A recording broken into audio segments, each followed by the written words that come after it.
একসময় কাজের খোঁজে ভারতে আসা বহু নেপালি এখন দ্রুত সীমান্ত পেরিয়ে ফিরে যাচ্ছেন স্বদেশে। দেশটি গত কয়েক দশকের মধ্যে সবচেয়ে ভয়াবহ অস্থিরতার মুখোমুখি। সামাজিক যোগাযোগ মাধ্যম নিষিদ্ধের ঘটনায় সৃষ্ট সহিংসতার পর নেপালের প্রধানমন্ত্রী কেপি শর্মা ওলি পদত্যাগ করেন। যদিও পরে সেই নিষেধাজ্ঞা তুলে নেওয়া হয়, তবে জেনারেশন জেড নেতৃত্বাধীন বিক্ষোভ থেমে থাকেনি।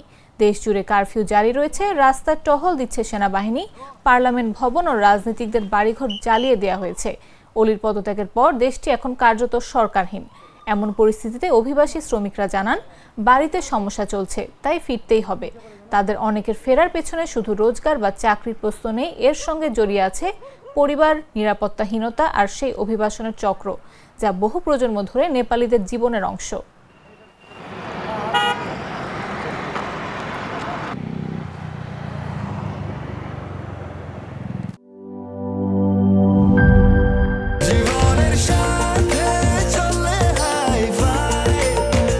স্বাস্থ্যকর অল টাইম ফ্যামিলি কেক, সব সময় অল টাইম হেলদি লাইফ।